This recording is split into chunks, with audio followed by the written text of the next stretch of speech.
Assalamualaikum warahmatullahi wabarakatuh. Bismillahirrahmanirrahim. Alhamdulillahi hamdan katsiran tayyiban mubarakan fihi kama yuhibbu rabbuna wa yarda. Asyhadu an la ilaha illallah wahdahu la syarika lah wa la na'budu illa iyyah. Wa asyhadu anna Muhammadan 'abduhu wa rasuluh la nabiyya ba'dah. Allahumma salli wa sallim ala nabiyyina al-karim Sayyidina Muhammad ibn Abdillah wa ala alihi wa sahbihi wa tabi'ihim wa man tabi'ahum bi ihsanin ila yaumil qiyamah. Amma ba'du, qala Allah ta'ala fi kitabihil karim wa huwa asdaqul qailin. Ya ayyuhalladzina amanu taqullaha haqqa tuqatih wa la tamutunna illa wa antum muslimun. Ya ayyuhalladzina amanu taqullaha wa qulu qawlan sadida yuslih lakum a'malakum wa yaghfir lakum dhunubakum. Wa may yuti'illaha wa rasulahu faqad faza fawzan 'azima. Wa qala Rasulullah sallallahu alaihi wasallam fa inna asdaqal hadits kitabullah ta'ala wa khairal huda huda Muhammadin sallallahu alaihi wasallam wa syarrul umuri muhdatsatuha wa kullu muhdatsatin bid'ah wa kullu bid'atin dhalalah. Ma'asyiral muslimin rahimani Allah wa rahimakum, hadirin jamaah Masjid Al-Fatah yang mudah-mudahan dirahmati Allah Subhanahu wa taala. Kita awali dengan memanjatkan puji syukur kita kepada Allah Subhanahu wa taala yang telah memberikan taufik serta hidayahnya kepada kita sekalian, sehingga dengan taufik dan hidayahnya kita sama-sama bisa hadir kembali di satu majelis ilmu, majelis yang disebut oleh Rasulullah sallallahu alaihi wasallam sebagai raudhah min riyadil jannah, taman di antara taman-taman surga. Karena Rasulullah SAW menyebutkan sebuah hadis, yang hadis ini juga dikutip oleh Al-Imam Nawawi dalam kitab Al-Adhkar. Kata Rasulullah SAW, "Idza marartum bi riyadil jannah farta'u." Apabila kalian melewati taman surga maka mampirlah. Kemudian Rasulullah SAW ditanya, "Wa ma hiya riyadul jannah?" Apa itu yang disebut dengan riyadul jannah, taman surga? Kita masih di dunia tapi masih ada taman surga. Maka kata Rasulullah SAW, riyadul jannah ay majlisud dzikri. Yang dimaksud dengan taman surga di sini adalah majlis zikir. Dan ulama menjelaskan yang dimaksud dengan majlis zikir di sini adalah majlisul ilmi, majlis ilmu. Karena di majlis ilmu inilah kita senantiasa mengingat Allah Subhanahu wa taala. Salawat serta salam tak lupa kita sampaikan kepada Nabi kita Nabi Muhammad sallallahu alaihi wasallam beserta para keluarganya, para sahabatnya, para pengikutnya yang senantiasa istiqamah di dalam menjalankan sunnah-sunnahnya. Hadirin rahimakumullah, malam ini kita masuk kepada bab yang menjelaskan tentang babu man jahada syai'an minal asma'i was sifat. Satu bab yang menjelaskan tentang orang yang mengingkari bagian dari nama-nama Allah dan sifat-sifat Allah. Dan ini dimasukkan oleh muallif sebagai penulis kitab. Beliau memasukkan babu man jahada syai'an minal asma'i was sifat, satu bab yang menjelaskan tentang orang yang mengingkari bagian dari nama-nama Allah dan sifat-sifat Allah. Maksudnya dia akan membahas tentang ma hukmuhu wa ma dalilu dzalika. Apa hukum orang yang mengingkari bagian dari nama-nama Allah dan sifat-sifat Allah, dan apa dalil hal tersebut. Kemudian kita masuk kepada wa munasabatul bab. Apa relevansinya bab ini dengan bab-bab yang berkenaan dengan tauhid, di mana disebutkan sebelumnya bahwa kanat tauhid salah satu anwa'. Adalah tauhid itu para ulama membagi tiga. Yang pertama adalah tauhidur rububiyah. Pertama adalah tauhidul rububiyah, tauhid rububiyah. Yang kedua wa tauhidul uluhiyah. Yang kedua tauhid uluhiyah kalau bahasa kita. Dan yang ketiga adalah tauhidul asma was sifat. Tauhid nama-nama Allah dan sifat-sifat Allah. Jamaah sekalian, ulama membagi 3 macam tauhid ini sebagai sebuah metodologi. Jadi jangan disamain tentang apa? 3 tauhid ini disamakan dengan trinitas. Kan ada yang begitu. Enggak, lain. Kalau trinitas itu apa? Menjadikan Tuhan ada 3. Kalau ini tetap Allah itu esa, tauhid. Ilahun wahid. Jadi bukan apa? Bukan trinitas. Tapi apa? Ilahun wahid. Para ulama menjadikan ini sebagai metodologi bagaimana kita mengimani Allah Subhanahu wa taala, mengesakan Allah. Mengesakan Allah dari sisi apa? Maka para ulama membagi 3. Pertama adalah mengesakan Allah dari tauhidur rububiyah. Mengesakan Allah dari tauhid rububiyah. Apa yang dimaksud dengan rububiyah? Tauhid rububiyah. Maksudnya adalah mengesakan bahwa wajib bagi kita untuk mengimani hanya Allah Subhanahu wa taala saja yang menciptakan ini alam. Itu namanya apa? Tauhid rububiyah. Hanya Allah Subhanahu wa taala saja yang mengatur kehidupan ini alam. Hanya Allah Subhanahu wa taala saja yang menentukan ketentuan-ketentuan yang ada di ini alam. Hanya Allah Subhanahu wa taala saja yang memberikan rezeki. Hanya Allah Subhanahu wa taala yang menciptakan segala alam ini. Enggak ada yang lain, hanya Allah. Itu namanya tauhid rububiyah. Yang kedua adalah tauhid uluhiyah atau tauhidul uluhiyah. Tauhid uluhiyah apa itu? Tauhid di mana wajib bagi kita untuk beribadah hanya kepada Allah. Kalau tadi kembali kepada Allah SWT bahwa hanya Allah yang menciptakan ini alam. Kalau tauhid uluhiyah adalah kembali kepada kita bahwa kita wajib beribadah hanya kepada Allah Subhanahu wa taala agar bisa dibedakan itu. Jadi setiap ibadah itu wajib kita ibadah hanya kepada Allah Subhanahu wa taala. Meminta kepada Allah Subhanahu wa taala, memohon hanya kepada Allah Subhanahu wa taala. Jadi apa? Berdoa hanya kepada Allah Subhanahu wa taala. Kembali kepada Allah Subhanahu wa taala bahwa apa yang kita lakukan hanya kepada Allah Subhanahu wa taala kita apa? Beribadah. Itu namanya tauhidul uluhiyah. Nah, yang ketiga relevansinya adalah tauhidul asma was sifat. Tauhid nama-nama Allah dan sifat-sifat Allah. Nama-nama Allah dan sifat-sifat Allah.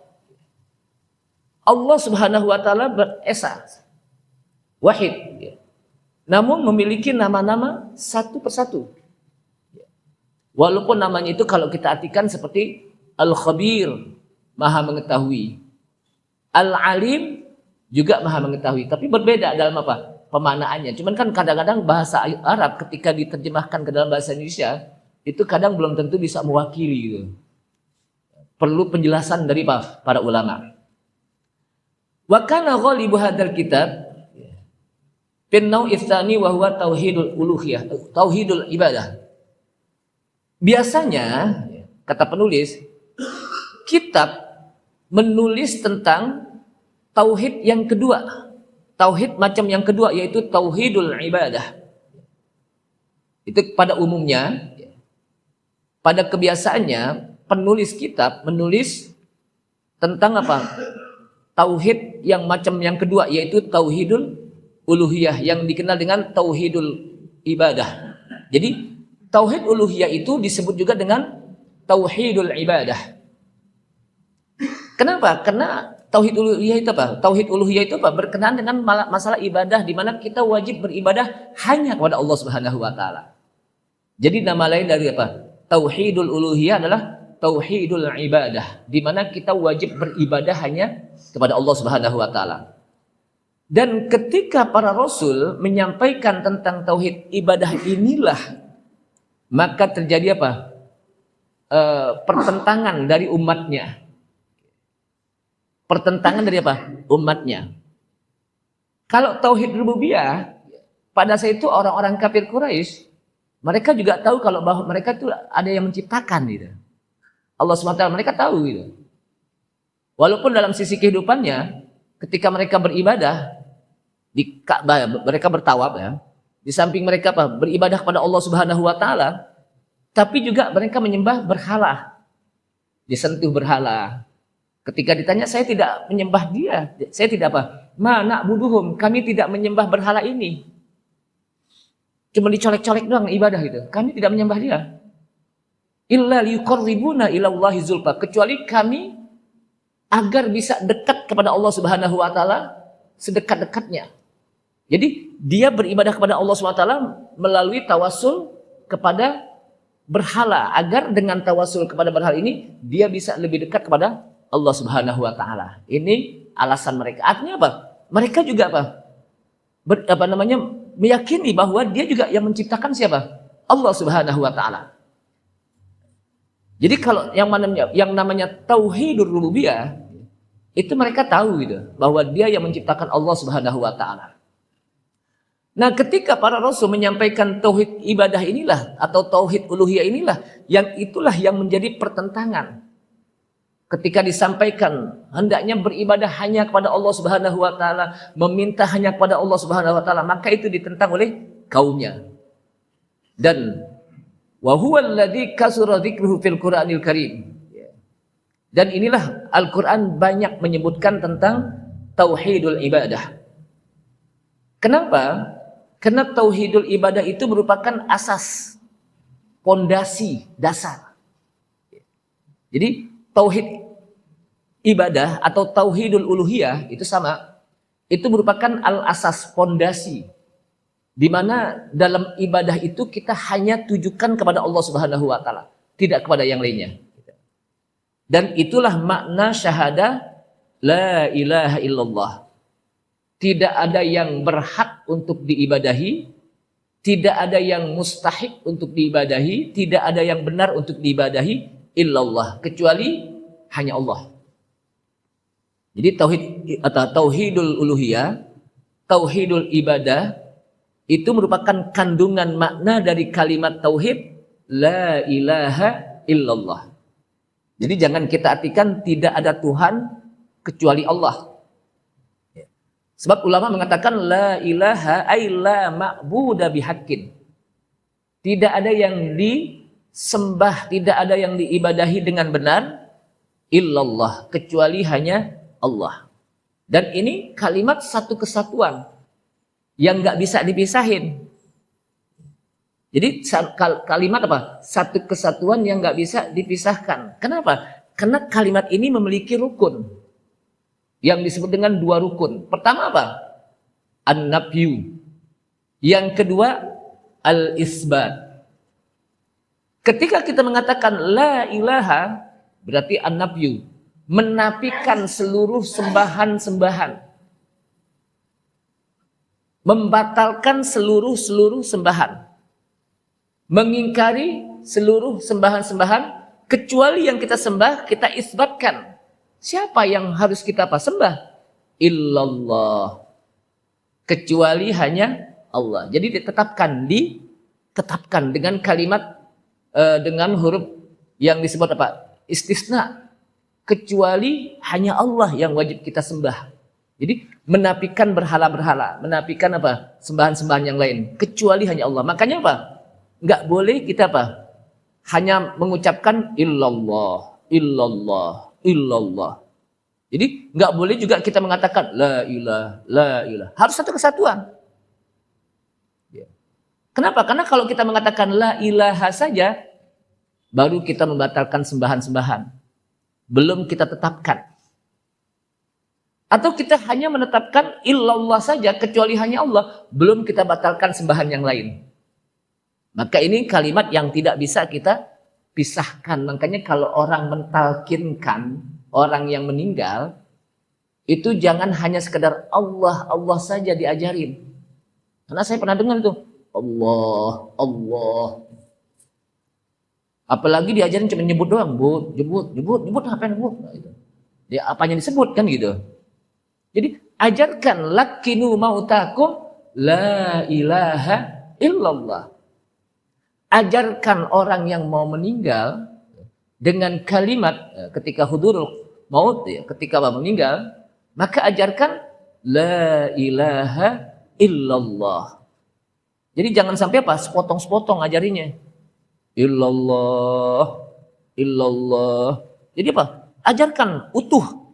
La ilaha illallah. Ajarkan. Wa huwal ladzi khalaqallahu al-khalqa, dan dialah Allah yang menciptakan semua makhluk. Jadi Allah SWT menciptakan semua makhluk, tidak ada yang terkecuali. Setelah diciptakan ditentukan, diatur. Jadi yang mengatur kehidupan ini hanya Allah Subhanahu wa taala. Jangan sampai ada orang yang meyakini bahwa ada di sana alam yang menentukan karena adanya posisi bintang yang dikenal dengan bintang zodiak. Ini gare-gare musim begini nih, karena bintang ada di sono nih. Kan ada apa? Nama-nama bintang kan ya? Apakah Cancer, Libra, Gemini, Virgo, apalagi tuh? Saya nggak tahu lagi tuh. Jadi apa? Itu dibaca itu apa kata bintang Anda. Gitu. Karena ditulisnya itu di dalam apa? Rubrik. Apa kata bintang Anda? Oh, rezeki apa namanya? Asmara indah, rumah tangga indah, tapi rezeki seret ngomongnya. Ini gara-gara bintang nih, pantas katanya. Dipantesin, dicocok-cocokin, dipantes-pantesin pakai ilmu cocoklogi. Nggak boleh. Kenapa? Karena bukan gara-gara itu gitu. Yang menentukan kehidupan ini siapa? Allah Subhanahu wa taala. Makanya alhamdulillah sekarang ini udah nggak ada lagi tuh rubrik tentang apa? Apa kata bintang Anda? Nggak tahu deh, saya udah lama nggak main bio gitu. Ada nggak Mas? Masih ada. Kalau masih ada dan kita baca, jangan kita baca. Kenapa? Ntar kita cocok-cocokin gitu. Jadi ketinggalan jangan gitu-gitu tuh. Kenapa? Yang bikin juga nggak tahu sebetulnya. Jadi jemaah sekalian, semua yang ada di alam ini tidak terlepas dari ciptaan Allah Subhanahu wa taala. Kemudian setelah Allah Subhanahu wa taala ciptakan, Allah atur. Jadi setelah Allah Subhanahu wa taala ciptakan ini alam, nggak ditinggalin gitu aja, diatur. Habis diatur, ditentukan kehidupannya, yang dikasih rezeki, tentang kematian dan sebagainya. Itulah yang disebut dengan alhamdulillahi rabbil alamin. Jadi kata-kata rabbil alamin, segala puji bagi Allah. Siapa Allah? Rabbil alamin. Apa kata Rabb? Kata Rabb itu biasanya kita artikan apa itu? Rabb, kita artikan apa? Tuhan. Ilah, Tuhan juga. Padahal kata-kata ilah itu adalah al-ma'bud bihaq, yang disembah dengan benar. Allah ilahun wahid. Allah ilah yang berhak untuk disembah dengan benar. Sedangkan Rabb itu disebutkan oleh para ulama, Rabb itu apa? Rabbul alamin, khaliqul alamin, yang menciptakan ini alam. Kemudian mudabbirul alamin, yang mengatur kehidupan ini alam. Kemudian muqaddirul alamin, yang menentukan kehidupan ini alam. Itu Rabbul alamin atau Rabbil alamin dalam surat Al-Fatihah. Walaupun dulu dalam terjemahan ada juga segala puji bagi Allah, seru sekalian alam. Saya nggak tahu tuh kenapa pakai apa kalimat seru. Coba lihat terjemahan yang lama tuh ya. Pernah nggak lihat itu? Segala puji bagi Allah, seru sekalian alam. Saya nggak tahu seru itu kan sebetulnya kalau seru apa sih artinya seru? Seru itu rame. Bolanya seru banget. Nah itu kan gitu. Bolanya seru banget. Perlombaan. Berarti seru rame dong. Bukan itu maksudnya. Itu bahasa dulu mungkin ya. Tapi memang apa? Itulah bahasa Indonesia. Jadi kadang untuk apa? Bahasa Al-Qur'an ketika diterjemahkan ke dalam bahasa kita, bahasa Indonesia, belum tentu bisa mewakili gitu. Itu perlu penjelasan. Makanya orang nggak bisa. Pokoknya saya nggak perlu belajar tafsir deh. Kenapa? Saya hanya bisa baca terjemahan, itu udah cukup. Saya bisa terjemahan udah cukup. Padahal terjemahan itu hanya sebatas terjemahan saja, belum tentu apa? Mewakili gitu. Jamaah sekalian, Allah Subhanahu wa taala mengatakan wa ma khalaqtul jinna wal insa illa liya'budun. Dan tidaklah aku ciptakan jin dan manusia illa liya'budun, kecuali agar mereka mau beribadah.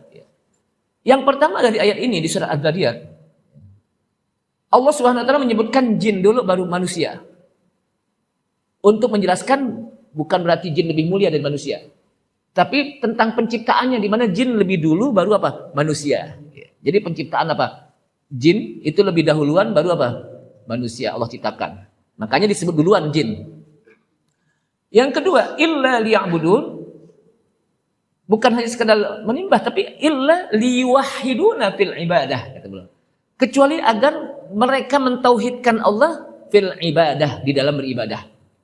Kenapa? Karena berapa banyak orang yang beribadah kepada Allah Subhanahu wa taala tapi tidak mentauhidkan Allah Subhanahu wa taala. Salat sih salat. Sujud, rukuk sih iya gitu. Tapi abis sholat main ke rumah dukun, ngapain? Konsultasi umpamanya. Sholat sih sholat, tapi masih percaya kepada klinik-klinik, gitu. Percaya kepada tatoyur. Oh pantas ada orang mati bahwa sekarang. Kenapa? Semalam lewat burung gagak di atas rumahnya. Nah, itu apa? Itu kan masih ada apa? Tatoyur. Nyari rumah, nyari kamar di hotel. Saya nggak mau kalau dapat nomor 13. Nyari rumah juga gitu. Bapak dapat rumah nih di BTN nomor 13, nggak mau saya. Kenapa? Tersial. Makanya akhirnya apa? Di komplek nggak ada rumah 13. Ada nggak rumah 13? Ada nggak sih? Nggak ada ya. Rumah saya nomor 13, alhamdulillah itu. Alhamdulillah aman aja bikin hari itu. Aman walaupun apa. Dan ditusuk tasin, ditusuk apa? Saya aman-aman aja, malah enak gitu. Jadi apa? Kesana kemari enak gitu. Jadi bukan gara-gara itu namanya tatoyur, percaya kepada apa? Angka-angka sial, percaya kepada apa? Benda-benda yang dianggap sial. Itu nggak boleh.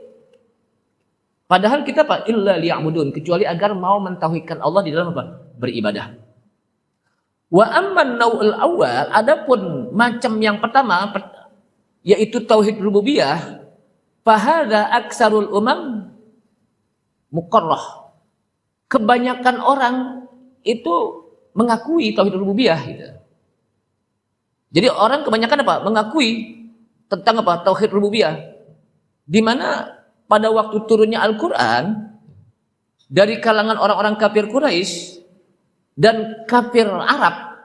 Jadi ada kafir Quraisy, kenapa mereka disebut musyrikin? Karena mereka menyembah Allah Subhanahu wa taala tapi juga menyembah kepada berhala. Kenapa? Karena yang disebut musyrik itu apa? Syirik itu apa? Menjadikan Allah Subhanahu wa taala ada tandingannya. Berarti dia menyembah Allah juga tapi juga menyembah selain Allah. Itu namanya musyrik.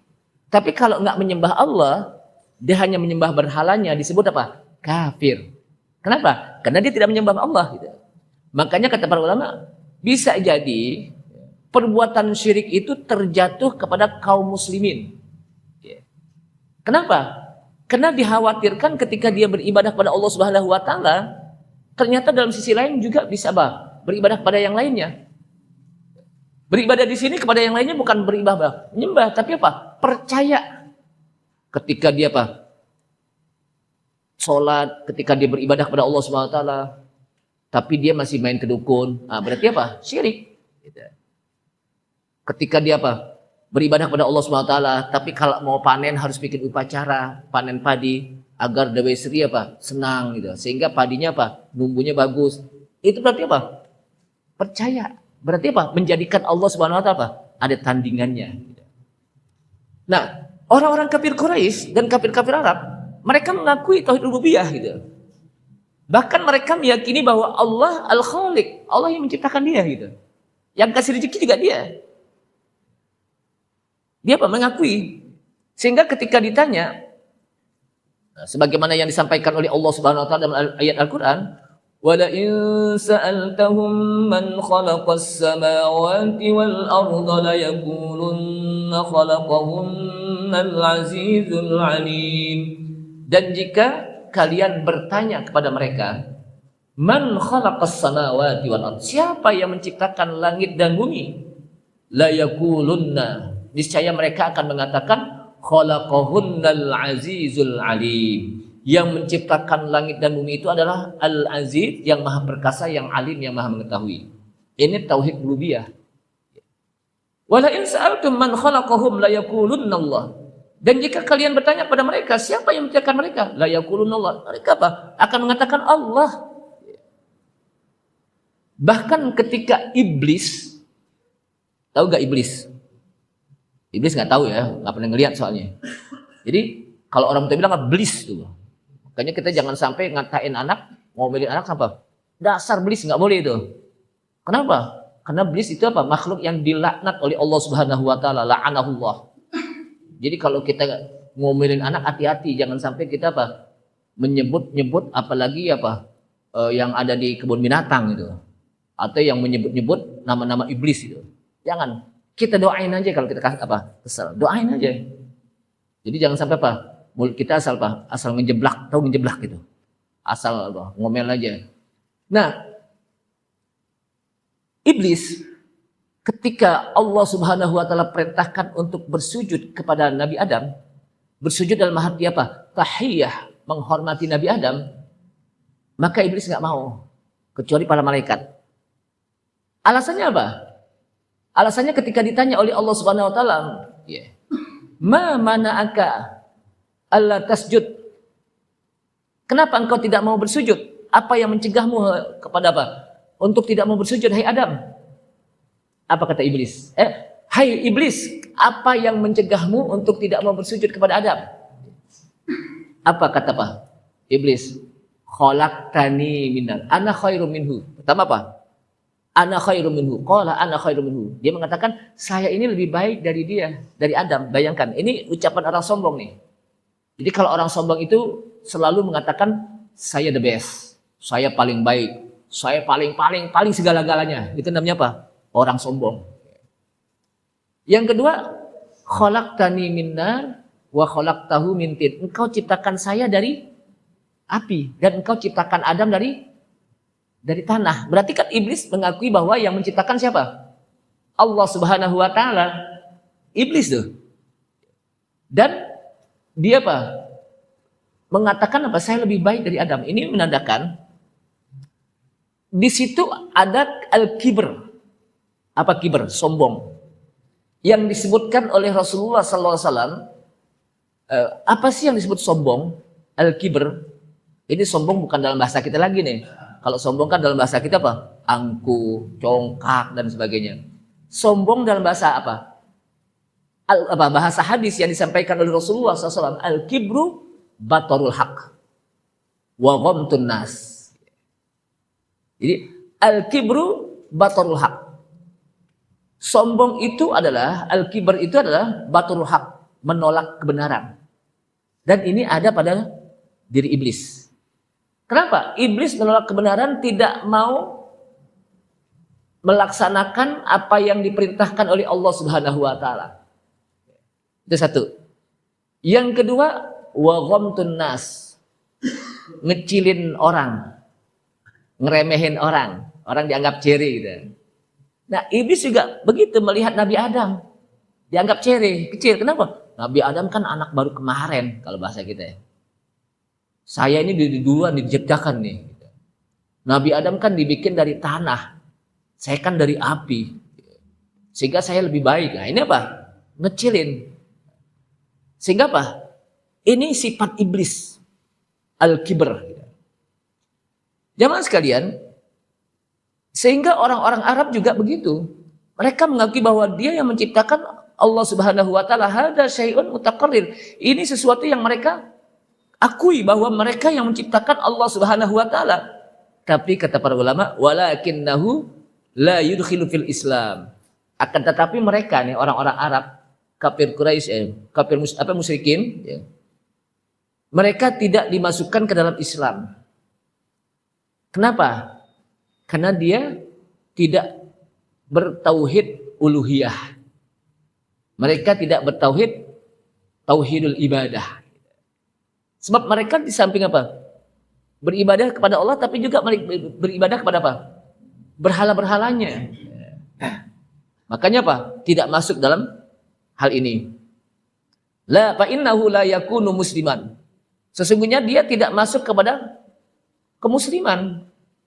Orang mukmin tidak masuk kepada mukmin. Kenapa? Karena dia tidak bertauhid uluhiyah. Dia tidak bertauhid tauhidul ibadah. Dia cuman tauhid rububiyah saja. Jadi nggak masuk iman dia, tidak masuk mukmin. Kemudian yang ketiga adalah tauhidul asma was sifat. Tauhid asma dan sifat. Asma itu dari kata-kata ismun, nama-nama Allah. Was sifat dan sifat-sifat Allah. Fahuwa fil haqiqati dakhilun fi tauhidir rububiyah. Sebetulnya ya, tauhid al asma was sifat itu masuk kepada tauhid rububiyah juga.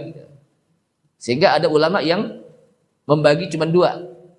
Pertama, tauhidun fil ma'rifah was sifat.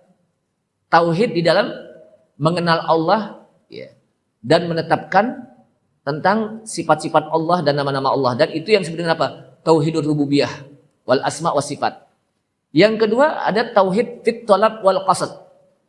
Tauhid ini mengesahkan ya. Tauhid di dalam meminta dan beribadah hanya kepadanya, dan itulah tauhid yang tolabi, yang memang diperintahkan dan amali langsung dikerjakan. Artinya dalam ibadah itu hanya pada Allah Subhanahu wa taala, dan itulah tauhid uluhiyah. Dan itulah tauhid uluhiyah. Ma'asyiral muslimin rahimakumullah. Kemudian kita masuk kepada yang lainnya lagi adalah di dalam ayat Al-Qur'an.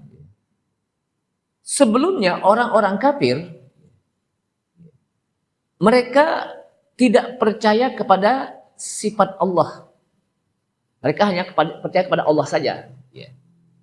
Maka Allah SWT menyebutkan wahum yakfuruna birrahman. Rahman itu kan salah satu nama Allah. Ismullah.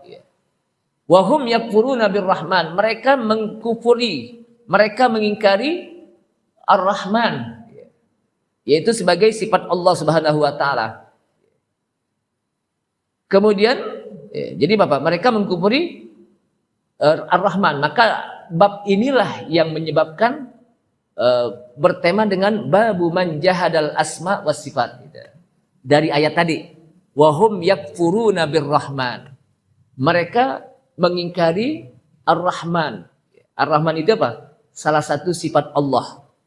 Maka bab inilah menjadi bab babu man jahadal asma was sifat. Bab yang menjelaskan orang yang mengingkari nama-nama Allah dan sifat-sifat Allah.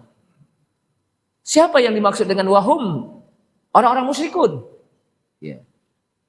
Yakfuruna birrahman. Mereka mengingkari Allah. Mengingkari apa? Allah, sifatnya yaitu Ar-Rahman. Jadi salah satu sifat Allah apa itu? Ar-Rahman, dan kita sering membaca kan Bismillahirrahmanirrahim. Ketika kita baca Al-Fatihah, Ar-Rahmanirrahim. Jadi itu salah satu sifat Allah. Nah, dijelaskan turunnya ayat ini wahum yakfuruna birrahman, dijelaskan adalah sababun nuzul, sebab-sebab turunnya ayat ini. Kalau dalam hadis itu namanya sababul wurud.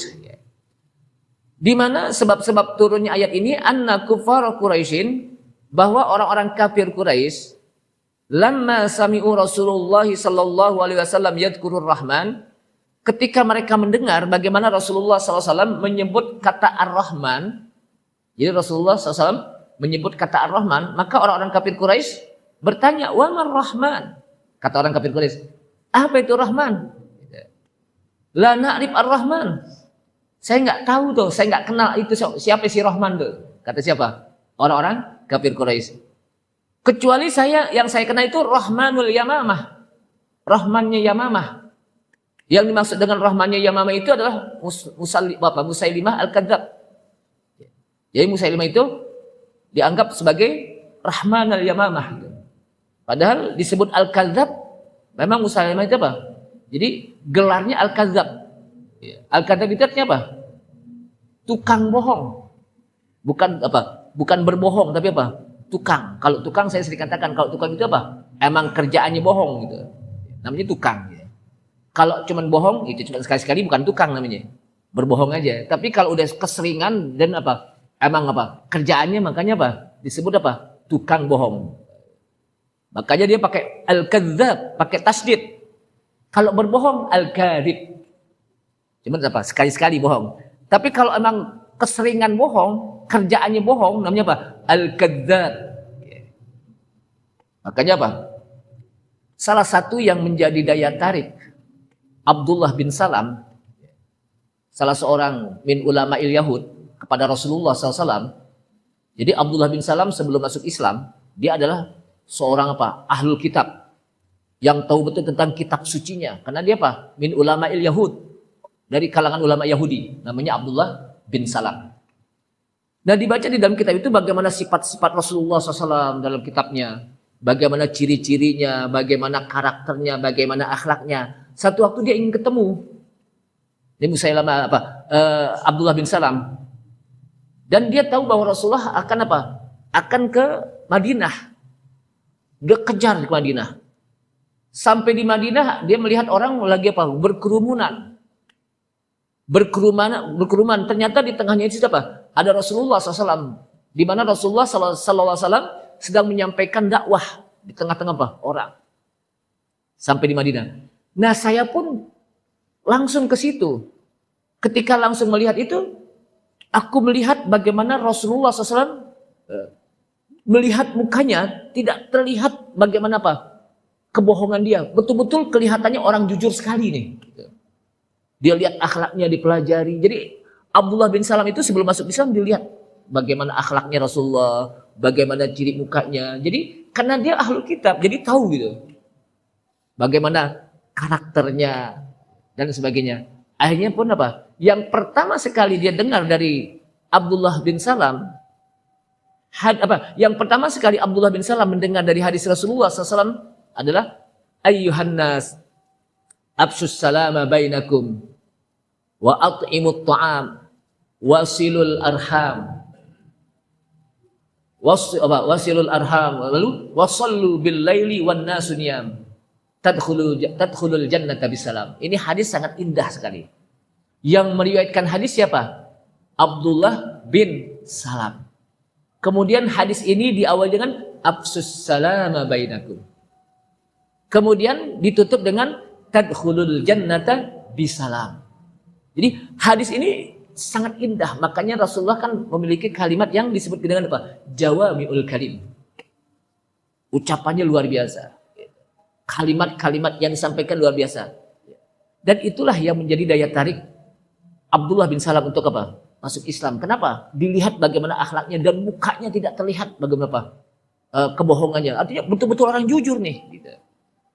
Jamaah sekalian, kemudian setelah itu Rasulullah SAW membuat sebuah perdamaian kepada orang-orang musyrikin di Hudaybiyah. Kemudian membuat sebuah tulisan tentang perdamaian. Jadi apa? Harus ditulis nih di atas segel kalau bahasa kita zaman sekarang. Agar terjadi perdamaian antara apa? Kaum muslimin dengan kaum musyrikin. Dan dipanggil Ali bin Abi Thalib untuk menulis surat perdamaian tersebut.